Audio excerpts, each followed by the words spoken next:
Welcome to FightLine, brought to you in conjunction with Buy My Fight and Westbound Logistics Services. My name is Ben Doughty, and I was due to be joined today in the studio by the inimitable Master Knowledge, my friend and cohort Spencer Fearon. Unfortunately, he has been waylaid, but I believe we have him on the line right now. Spencer? How you doing, Ben? I hope everything's cool with you down in the studio, my friend. Absolutely, mate. You know, it would have been nice to have had you in the flesh, if you'll forgive that expression, this week. But having said that, I have noticed we have a little tendency to get a bit excitable when we're in the same room together. We talk over each other quite a lot, and I quite enjoyed the pace of you on the phone last week.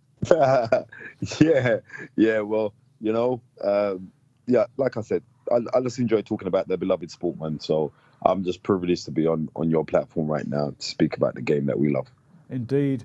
So last week, Spencer, it was quite a threadbare week for big fight action, but we did get another domestic classic, Cash Farouk versus Lee McGregor, marred only partially, perhaps, in the eyes of many by a disingenuous result. Most people I spoke to seemed to think Farouk was the rightful winner of the fight. Yeah, well, a lot of people did that. I watched the fight as well, and I actually scored it to Farouk as well. But regardless of that, close fights are not robberies. Close fights are close fights, right? It wasn't, but I thought Farouk did enough to win. But I'm not taking nothing away from McGregor because he did fight his heart out. And the thing with McGregor, I know what it would mean to him and his fans. He finished strongly. Farouk's work, which he's got lovely head movement and great. He's a very good aggressive defensive pressure fighter, Farouk, and he slips a punch wonderfully well. But he did get a little bit more ragged as the fight progressed to the championship rounds. McGregor finished strong in those rounds, particularly I believe it was around about the 10th or so where he landed 3 uppercuts in a row where he finally managed to time the kid. And for some reason, winning the last few rounds, even if you're dealing against quite a deficit in rounds from earlier on, it does seem to make a big difference, even though it doesn't make mathematical logic, you find, when people seem to win the last few rounds in a noticeable way? Yeah, well, I don't know how it would equate to somebody winning a fight, even if you do win the last few rounds, because you finish strongly. It's still going to be a 10-9 round, right? Or a 10-point must system. So it can't change. It's not like, oh, well, you won that round so convincingly that we're going to give you 12 points. No, it doesn't work like that. It's interesting you say that, Spencer, because I don't know why. Yeah, no. It's interesting you say that because a friend of mine, Martin Lewis, who comments frequently on the Facebook page, and I find to be a very savvy judge of boxing in general, and he's also an excellent tipster, by the way, who takes a particularly vested interest in FightLine every week. He was an amateur judge for a certain amount of time as well, and he said he believes this is how we should apply the 10-point must system, similar to the way they do in the amateurs, where, hear me out a second and tell me what you think of this, Spencer. A 10-9 round is a very, very close round where there's just a tiny little nick of an advantage, right? A clear round with no knockdowns and perhaps no degree of undue violence and punishment is a 10-8. It's just a nice clear round, and your knockdown round generally becomes a 10-7. Obviously, if you're going to have more than one knockdown, you may even be looking at a 10-6 scenario. But I've heard this before from the great Ring Magazine contributor back in the day, Joseph Dobrian, who suggested that if you've got 10 points, why are they so dormant? Why not use them? Why don't we use this spectrum of margin? How would you feel about that, Spencer? 10-9 is an ultra-close round, razor thin. 10-8 is a nice clear round, which we see lots of them, where there's no knockdown or undue damage to the loser of the round. And a 10-7 territory, that's where knockdown rounds start. Do you think that could be a clearer way of applying the scoring system? It would be. It'd be a lot more definitive, because boxing is very, very subjective. So as much as you say, like, if we was to apply it, if someone had a clear, clean-cut round, then obviously it should be scored as a 10-8. Only for the simple fact is, like, because it's so subjective, you could win a round closely, and you won the round, but it's still going to be a 10-9 round. So maybe, like, making the 10-8 system or bringing the 10-8 system in and with a knockdown in the 10-7 system would make things way more clearer and finer cut for us to judge content. I certainly think it would be an interesting trial. That's more of a ruling. Yeah. I think, I remember when the WBU first came out and they were doing the 20-point round system. Yeah. Where, like, the winner of a round, you get 20 points and you worked it out from there. Which remember, but the it didn't amateurs used catch to do on. that, Spencer. The amateurs used to do that back in your day. They certainly did it in my day. 60-57, 60-58. We used to hear that. Yeah. So maybe now they could bring. They need to do something like just to, because you got to think you're trusting three people to either see things your way or not see things your way. Yeah. And you're trusting three people. And yesterday, how competent are those judges in scoring fights anyway? Certainly, I think too often we see controversy, unfairness and non-reflective scorecards, or scorecards which are not consistent with each other. Nonetheless, it is history when all's said and done. McGregor wins the fight in what was a great fight and reflected credit on both fine fighters, and he moves forward. Farouk, it's hardly the end of the road, and he certainly would have gained more fans in defeat in any case. I got it wrong and you got it wrong last week. Moving forward to this week, I'm going to start with a second phase of an interesting new innovation from MTK called the Golden Contract, taking place quarterfinals at the spiritual home of British boxing, the York Hall in Bethnal Green tonight. And we have a lineup of 8 likely lads from the light welterweight division, all looking to progress through to the semi-final, hopefully win the whole damn thing, and the lucrative rewards on offer. I take it you'll be attending tonight, Spencer? 100%. I never miss those things. And MTK Global shows they are excellent. But you know I'm going to be a little bit biased when we talk about MTK Global. You are, but I mean, and that is why you represent the brand. You're doing a lot of wonderful work with the foundation, and you know it's interesting. Isn't it interesting how the landscape of British boxing and world boxing constantly changes? When you think of the way things, we talk about that picture of you that was used on the show last week from 2009. It was a totally different world in professional boxing then. Eddie Hearn was unheard of pretty much, although he was starting to make his inroads into the game. Frank Maloney was still a man and was still a major player. Frank Warren was still in pole position. Then we've got a totally different landscape today with the matchroom dominance, the rise of streaming giants like DAZN in the USA, and MTK having become a very big player at this stage. Yeah, well, you know, things evolve and they change, and you got to get with the evolution, and you've got to constantly keep on reinventing yourself when you're dealing with things of sales and marketing and stuff like that. And boxing is just evolved. Mm-hmm. Yeah, it does. It reflects evolution. And there are negatives and positives that we can take from it, but I can't see anything negative about getting 8 guys to fight, and you have the semis, and then you have the finals, and it's done in a short duration of time. And it works, Spencer, because I know you attended as well, the featherweight quarterfinals really good. several weeks ago. Good. And at least two of those fights were classics. Ryan Walsh versus the Cuban kid, and that absolute classic between Lee Wood and David Oliver Joyce, which is probably one of the top half dozen fights I've ever seen live in London for a start. And correct me if I'm wrong, Spencer, but the problem with the boxing industry today, as we see it, particularly in this country, is that you will go to a professional show quite often and 90% of the card is completely pointless from a sporting point of view, and it is akin to watching paint dry because you still lose journeymen in there. But the main event tends to get out of jail, and you often. I mean, I saw that the MTK show in Maidstone, just completely standard fare of house fighter versus journeyman. Then the main event was a barn burner for the Southern Area title. When you see the Golden Contract, the featherweights several weeks ago, you saw 4 very good 10-rounders. There wasn't a dud fight in them. Myself and my lady arrived at 8, so I missed what undercard there was in any case, and just saw 4 great 50-50 meaningful fights. So I was talking to Lee Eaton yesterday. And that's what's needed. Yeah. Okay, you spoke to Lee Eaton. I spoke to Lee Eaton, and he was saying, you know, that obviously we can't replicate the tournament format across every show in the realm of professional boxing. He said, but it's more important when you see the World Boxing Super Series and the Golden Contract now with MTK, and also the Prize Fighter, which is something that you and I both have fond memories of back in the day, which could be reintroduced by Matchroom any time that they choose to. Obviously, they've left it for a little while. Perhaps they thought there was a little case of potential overkill with it, but it really makes sense from a sport. Other sports tend to follow that process of the tournament and the prize money to the winner who fights the best on his way to establishing that supremacy, surely. Yeah, 100%. And it's something that's needed. I think fighters now need goals. Yeah. And they need a focus point. And if they got the opportunity to say, okay, well, I'm going to be fighting And it's schedulized because you say, all right, if I'm fighting now, I can get through this. I'm in the quarters, then I'm going to end up in the semis, then I'm going to end up in the finals. You can schedule it where it's not a sprint either because they're 10-round fights. Yeah. So they're proper fights. And it gives someone a chance to focus on planning. Well, I would need to win this fight. And also, they can't prepare. I spoke to O'Hara Davies post-weigh-in yesterday, and he said in the build-up, you can't prepare for any particular fighter or any particular style because you don't know who you're going to draw until a couple of days before the event. So these guys have just got to be ready. They are 10-rounders, not like 3-rounders in the prize fighter format, so they're proper professional distance, as it were. And, you know, it makes for a very interesting scenario, and I'm sure we will see a few surprises and upsets inevitably.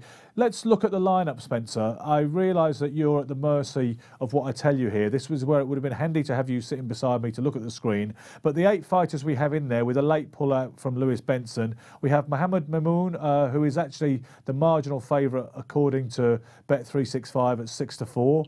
We have Tyrone McKenna at 4-1. This is all outright wins, by the way, to win the whole thing.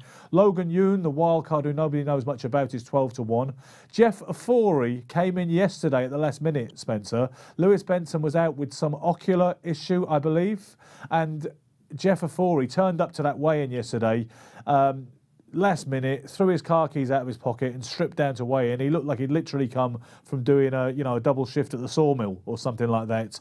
O'Hara Davies, your friend and mine, is 5-2, so he is the second favourite according to Bet365 behind the French lad. Darren Surtees is 8-1, and Kieran Gething is 20-1, and you've got Mikey Sachi, I believe it's pronounced, who is a good fighter, who I've seen a little bit of in sparring and in a live situation, who is a whopping 100-1. So you've got the Mohamed Mamoun, the marginal favourite, and Mike Sachi, the rank outsider. Thoughts? You know what? It's a difficult one to say who's going to get through until you see them all fight. Yeah, and that's the God's honest truth. And some of these guys, I'll be honest, I've never seen Darren Surtees fight. Like that loon kid who's up against O'Hara. Yeah, he's an unknown quantity. He's from America. We don't know much about him. If you look on his record, it's been pretty padded with opponents. Also ran opponents, but that's understandable because it's really early in his career. So you can't really judge it. You can't say, well, who's going to win, who's going to come out victorious. You just got to wait until you see them, and then you fancy what you see when you see them all get together in the quarterfinals, which is going to be tonight. Precisely. Okay, Spence, let's make this simple. We're not going to break down each fight. It's too time-consuming and spurious, I would suggest. I'm just going to show you how the draw broke down. I'll read it to you. The viewers will be able to see it on their screens. I want 4 names from you and 4 names from me about who will progress. We have Kieran Gething and Jeff Ofori. Which one would you put your money on getting through to the semi? Kieran Gething and late substitute Jeff Ofori. You say first and I'll say. You know what I mean? I'm going to go with Jeff Ofori for this one because you're a late sub, so I think his preparation's got to be the key. So you are going with Ofori, the late sub, or you're going against him and picking Gething? I'm picking Gething. Okay, you know what? I'm going the other way. Jeff Ofori, I've seen him sparring in the gym with O'Hara Davies in the build-up to this down at West Ham, BC. I've just got a hunch, is all it is. I'm going with Ofori to spring an upset at the last-minute call-up. So Spencer Fearon has Gething, I have Ofori. Mohamed Mamoun, former European welterweight champion, who beat Sam Eggington for that distinction, versus Darren Surtees. Which way are you going? We've got 1-7 for Mamoun to win that fight and 4-1 for Surtees to spring the upset. I'm going with Mamoun. I've seen him fight. He's pretty decent, so I'd go with Mamoun for that one. I'm the same. Mike Sachi versus Tyrone McKenna. Who have you got? 4-1 on Sachi and 1-7 on McKenna. 1-7 on McKenna. So I'm going for the 1-7 kid. Okay, so am I. Logan Yoon versus O'Hara Davies. Difficult one, depending how O'Hara's done the weight. He looked very drawn to me. But they're two unknown quantities here. Well, sorry, unknown quantities when I'm dealing with O'Hara Davies because you don't know how he's going to take by cutting the weight. Well, do you see? I mean, O'Hara, did he look gaunt though because he's got that shaved kind of Ruben Carter, Marvin Hagler skin fade going on? He looked gaunt to me, but the thing is, he is with Tony Sese now, right? Yeah. Who originally started off as an amateur. Yeah. So maybe that's gonna like maybe that can click some buttons in his head for him to perform. But there's a lot of weight of anticipation on O'Hara Davies for this fight here. Is it fair to say he's the star of the show, profile-wise? He is profile-wise. He's O'Hara Davies' profile is very, very big because he's very controversial and he can punch. So it kind of goes hand and glove together, right? So, but I don't know a lot about this Loon.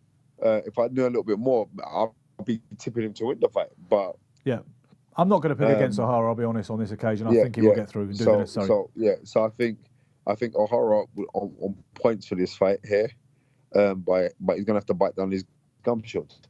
Okay. I have to pick up the work rate because in his last performance he didn't. Yeah. Okay, so we're only different on one of those scenarios. I tried to get an accumulator based on Ofori, Mimoun, Davies, and McKenna. I couldn't get the odds on Ofori because he was a late sub, so I tried the treble on the other three, and it was only paying something like a £17.50 return on a tenner, which is not the kind of reward you're generally looking for on a treble, but that's the way I'm going nonetheless, Spencer. Moving on to Liverpool now, and an interesting super middleweight clash between what some people regard as a supremo at 168, Callum Smith, versus my old club mate and sparring partner, John Ryder. It's a big ask for John Ryder. Listen, you can never, I'm going to tell people now, I've written off John Ryder many times. He always comes back, swings back, and surprises people. What I can say on this is, like, I like John Ryder a lot, and I call him a personal friend. I just think he's up against a guy who is on the ascendancy of his career right now. Yeah. And you're looking at someone like John Ryder, who's managing to just keep his head above water each time when he fights, but then certain times he'll put in performance that you think is he wasn't warranted to put in a performance like that and come out very, very successful.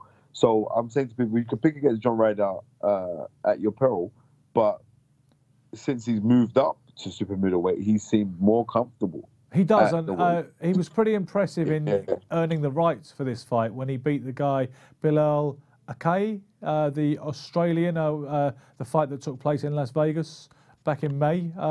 Pretty destructive 3-round job. That's what I'm trying to say. You can't just look at it and think, oh well. I think this is going to be a lot harder fight than people are anticipating, because not a lot of people have spoken about this fight. This is a really good fight, and it's a homecoming for Smith as well, from him being a Liverpudlian and stuff. But I would say that you can't write off Ryder. But one interesting factor. I can't think of any occasion in any high-profile sense when Smith has ever come up against a southpaw. I scoured his recent record, checking if there were any port-siders that I've forgotten about, Spence. And I can't. Can you recall a scenario in any remotely big fight where Smith fought against the left-handed stance? No. How important could it be? You know what? It could be important, but one thing I've got to give credit to is to Joe Gallagher. And Joe Gallagher is the kind of person that leaves no stone unturned. Yeah. So even though they're up against the southpaw, I know there are a lot of southpaw work. Yeah. I know this for a fact. Joe is very, very studious. Yeah. When it comes to things like that. So I think that Smith is a very, very talented human being. Yeah. And he's massive at the weight. So even though John's moved up in weight, he's actually come fighting. Yes. He's going to be in there with like a very, very big light heavyweight bordering cruiserweight. You see, my good friend John Doyle mentioned when we went to the British Boxing Board of Control Awards dinner a couple of months ago, he mentioned when I went live and showed footage of Callum receiving the British Boxer of the Year award, John Doyle said he's like the same stamp as Henry Cooper, which is not a million miles from the truth. That's the truth. He's not a little guy. He's believing in himself as well. Yeah. And he listens to orders. I think it's going to be a very, very good fight. I think John Ryder's going to give him a hell of a fight. But I would slightly favour, not Smith. Slightly. I go big on Smith. Okay. On the shoot. Let's see what the odds makers are saying while you hold that thought. Unsurprisingly, Smith is something of a prohibitive favourite, Spencer. He is 1-20 with Sky Bet, so you'd have to bet 20 grand to win £1,000 on Smith, to put it in those terms for you. To win inside the distance, he's 2-5, which, you know, that wouldn't be a bad bet if you wanted to lump heavy on it, if you were sure he, you know, reasonably sure he could get Ryder out of there. To win by decision, this is an interesting bet, Spencer, and it's one that is catching my eye. Smith to win on points is 9-4. Those are good odds. Those are positive odds. They're better than 2-1. I want you to have a little think about that. The draw is 33-1, which is pretty much of a default standard price. Ryder, for anyone who does fancy to pull it off straight win, is 8-1. 12-1 Ryder by KO and 20-1 Ryder to get a points decision. Are you interested at all, Spencer, in the Smith on points price at 9-4? I am, because I think Ryder's going to give. I think this way suits John Ryder. I think he takes a shot way better now, up at this weight. But there's something that's kind of telling me that maybe, like, Ryder could get hurt from body shots, and what Smith does, like, he'll do that. Like, if he throws out that right hand, he goes downstairs with a left hook to the body, and I think that could be debilitating, pivotal in this fight. Before we look at the KO odds, can you explain to the viewers, for the sake of education, why a fighter moves up in weight sometimes and ends up being more durable and holding the shot better, like Ryder does, in your opinion? Yeah, because loads of the times fighters are actually killing themselves to get down to the weight. And imagine if, like, this fight here is at 168. Yeah. John Ryder used to box at 160, which was middleweight. Yep. And he must have had to chop a lot of weight. So say John Ryder was walking around at 180. Yeah. That's 20 pounds of weight that he had to go take off. Yeah. Even though he got rehydration clause within that time when he's going to fight.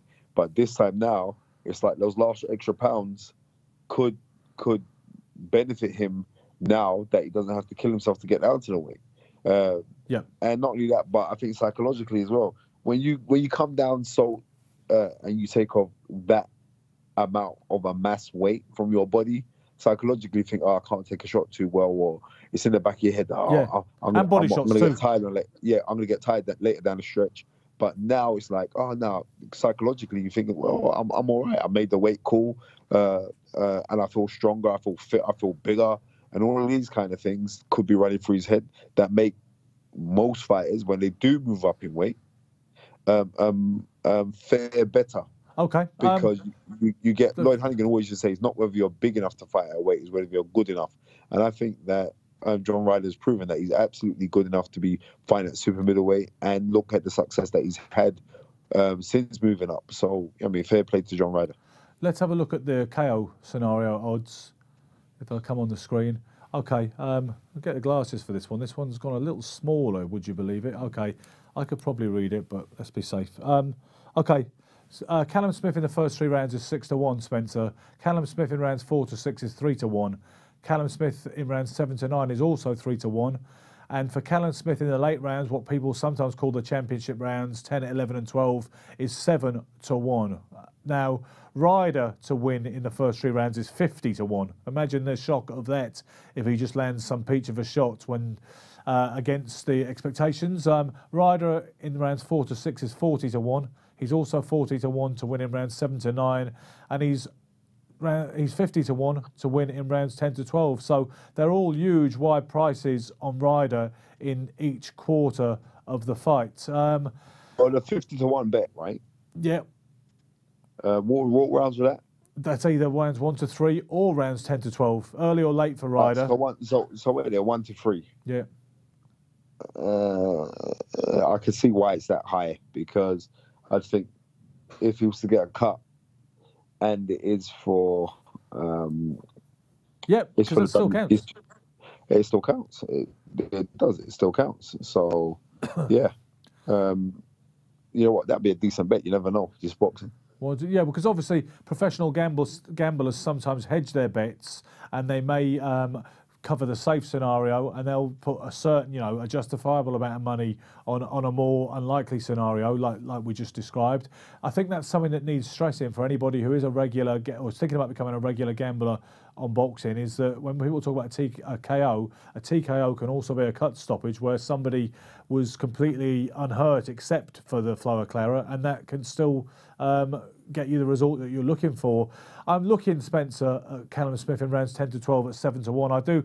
Here's what I think is likely to happen, Spencer. I think it's tempting to go with Callum Smith on points at 9 to 4, but I fancy him to get the stoppage by grinding Ryder down. I do think it will happen late. I think it might happen after the 9th round. And to be honest with you, if push comes to shove, gun to the head moment, I'm inclined to pick. There's two bets I like: is either Smith on points or Smith in rounds 10, 11, or 12 at 7 to 1. What are you saying on that account? You know what? I'm gonna go Smith late stoppage, and I'm begrudgingly saying that because I like both guys, but I don't really. When you know guys, you don't really want to talk against them. But I'm just calling it as I see it, and I think. You fancy the 7 to 1 in 10, 11, and 12 as well? Or you fancy 7 to 9? What? I'm going Smith on points, unanimously on points. Okay, master knowledge. Spencer Fearon is going Smith on points at 9 to 4. I'm going with the KO scenario in the last 3 rounds at 7 to 1. That leaves us with one more fight, the biggest fight of the lineup this week to discuss. For a version of the heavyweight championship of the world, we see bronze bomber Deontay Wilder versus erstwhile Cuban nemesis Luis Ortiz in Las Vegas on Saturday night, Spencer. I've heard this, there doesn't seem to be a lot of anticipation around this one, to be honest with you. And I've heard this described by at least one person as the rematch that nobody wanted. Is that a little harsh? No, it isn't. No. Because understandable, because there are big fights. Well, there's the fight that everyone's looking at, this Tyson Fury fight, but unfortunately that didn't happen or didn't take place.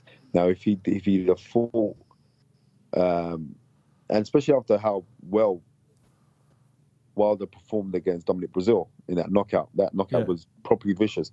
Yesterday, I was speaking to Ron Katz, and he was saying, like, look at the 1-2 that he threw that was similar to what Joe Louis used to throw. Yeah. And as much as we don't want to have an alignment between Deontay Wilder and Joe Louis, because Deontay Wilder doesn't get a lot of credit for his boxing prowess and style of fighting, right? But you got to kind of take that back, because in his first Ramin Stavern fight, he actually boxed, and he boxed the orders. He boxed nice and tall and long, and looked the part. But I think somewhere in Deontay Wilder's head, he's like, all I got to do is land one on someone, and it's good night. Well, when you look at the first so he's fight, got so much anticipation behind him. When you look at the first fight last year, was it last year or was it early this year? It was a hard fight. Pretty sure it was last year. There was an argument that Wilder didn't win any of the first 4 rounds, but he is always waiting patiently because he has such absolute belief in that lethal hitting power that he will get the job done before 12 at some point. My friend, proven in the Tyson Fury fight, from 1 to 12, that guy is dangerous, mate. Yeah, absolutely. Because that's another thing about punches, right, Spencer? It's about guys who retain their power late in a fight is a sign of a truly natural puncher. Yep. Yeah. Just ask Michael Moore when he fought George Foreman. Yeah, exactly. And the thing is, rather wackily, George at the time said that he believed he could have knocked him down 3 times because he said, earlier in the fight, he said to Larry Merchant, I was aware the 3 knockdown rule was not in effect. He said, I probably could have knocked him down 3 times at earlier juncture in the fight, but I knew I just had to hit him once and keep him down. To which Larry Merchant said, I'm not sure I understand the logic of that, George, but you've always had your own and it works for you. The point being that Foreman was winning nothing all night, but he was constantly looking and setting him up for that jab right hook combination, which closed the show and left him star-shaped on the canvas. And he landed it. Yeah. So the essential question as regards Saturday night in Vegas, Spencer, is can King Kong do any better? He seriously buzzed Wilder. Sorry, I'm putting John Ryder in with Luis Ortiz for a second there by mistakes, slip of the tongue. He seriously buzzed Wilder in what I believe was the 7th round, There was a little bit of controversy about the recuperation time and the round resumption delay. But nonetheless, I think it proved that Wilder can take a shot, and he does have the heart to come back from an adverse situation, and we already knew he had the power. Can Luis Ortiz do any better than he did last time? No, I don't think he can. Will he do worse? You know what? I think, listen, after the Dominic Brazil knockout, if Deontay Wilder had beef before, it's been heightened. Yeah. Right? It has been heightened. And also, in the back of his head, like, I got to hit this guy and he's going to be in trouble. Yeah. Because he had Luis Ortiz down prior in the fight as well. Yeah. So, right, exactly. So he's thinking to himself now, listen, I just got to hit this guy, but I'm going to be a little bit more sharper. I need to showcase and I need to put eyeballs on me. So he knows how he's been performing since the Tyson Fury fight. He's been putting eyeballs on himself, which then puts pressure on all the rest of the guys claiming that they are world heavyweight champion. Well, you know, on the subject of Fury, do we still believe that rematch is going to take place, as Fury seems to maintain, on February 22nd? I mean, Fury did have the bad cut against Otto Wallin a little earlier this year, and certainly that put the plans for a February rematch in some kind of doubt and jeopardy. But Fury still seems to think he'll be okay for that. I spoke to Ben Davison, his trainer, who I speak to from time to time, who still thinks that they're all right for that. Do you expect it to come off in February as announced many months ago? Well, I hope so. I do. You know, because that's all I can put, man. So I really do hope so. I wish that it does come off, because I know I'll be going out there to watch that fight. Okay. And I like both men, but I would definitely be going out there to watch that fight. Indulge me for a second. Suppose Ortiz wins on Saturday night, and suppose, as many people think he will do at this point, that Andy Ruiz does the double over Anthony Joshua. What kind of scenario is that? Luis Ortiz versus Andy Ruiz for the undisputed heavyweight championship of the world. Who would have seen that coming? Luis Ortiz versus Andy Ruiz. Oh, please. Nah, I know what I mean. It would. I don't think that would work out in anybody's interest, would it? I think we wouldn't you say mind. That it would be a good fight, though. You know. Yeah. You know. It would be a good fight because their styles would actually mesh. Yeah. You got a southpaw. They're around about not the same body type, but they've got they're stocky fighters. Yeah. You know, they're not these gigantuous heavyweights. That would be a good fight. You know, as much as you want to think, it would actually be a good fight. Remember, everybody was avoiding Luis Ortiz. Yeah. Everyone was avoiding him, right? And you know what I mean. A lot of people thought that Matchroom done the deal with him deliberately to watch him but keep him away from Anthony Joshua. Yeah. So I don't see Luis Ortiz improving from his last performance, because you can't beat Father Time. And let's be realistic. Well, I'm looking at Luis Ortiz, and he looks like he used to go to school with my mum. He was Spencer, my mom's school teacher. There is a lot of speculation about his real age. People say that, I believe his given age is around about 39, but some people claim, including the well-known Facebook pundit Rick Glazer, that he's up to 10 years older than that. And it almost smacks of the Sonny Liston kind of mystique and the doubt about his real age. Regardless of that, the guy can fight, mate. Yeah. He could be 75. The guy can fight. Right? And allegedly, he used to spar with Lennox Lewis. So I'm trying to work that out. Right. Lennox Lewis is what, 52, I think? So, you know, yeah. Do you know what, though, Spence? There's some footage of him in the World Championships where he loses to a Russian fighter. And he is said to be 26 at the time. I can't remember which World Championships it was, but it was something that I checked out recently on the subject of the real age, doing a little bit of research on the real age. I think it was the 98 World Championships. Well, whatever it was, he was said to be 26 at the time. And to be honest with you, he looks about 26. And I actually think all these suggestions that he might be at least 10 years older than his age, I don't believe that. If I had to put my life on it, which thankfully I don't have to, I would say he's closer to 40 than 50 in any case. Regardless of that, as you say, it's immaterial. The guy can fight. He nearly pulled it off sensationally last time. Let's look at what the odds makers are saying on this occasion. For the straight win, Wilder is 1-6, a big favourite. To win by KO, Wilder is 2-7, so you're still not getting a lot of value on the scenario that many people expect to happen. Here's an interesting one for you. Wilder on points is 6-1. You've got some money there, some value. The draw is 25-1.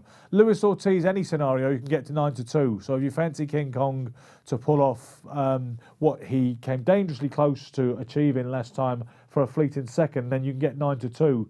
You fancy Luis Ortiz by KO, you've got 6-1, and you've got 12-1 wide price for Luis Ortiz on points. I'm going to throw some other scenarios at you, Spencer, which are kind of more wild card happenings that may or may not come to pass. You've got Deontay Wilder to get knocked down. Have a listen to this. Wilder to get knocked down, whether he wins or not, is 5-2. Luis Ortiz to be knocked down is 1-3. Both fighters to be knocked down is 5-1. Is that triggering any kind of... Is that an appetizer to you at all, Spencer? Both fighters to hit the deck, 5-1. Would you lump on that as a little side? No. No? This one's good deal. You count on that. It's 5-1, right? It's a 60 quid back for you, right? Yeah. I think Deontay Wilder is improving. He's not the finished article. He's improving, and he's got that punching power. I don't see anything of Luis Ortiz being any better than he was in the first fight, and I can see him coming a cropper within about 5 rounds. Okay. I'm not going to exhaustively read through all those prices based on what you just said to me there. Let's cut to the chase and look at the final run of odds for stoppage inside the distance scenarios on this one. I'm just looking for that to appear right now. I've got it. Deontay Wilder in rounds 1-3 is 7-2. Wilder in 4-6 is 5-2.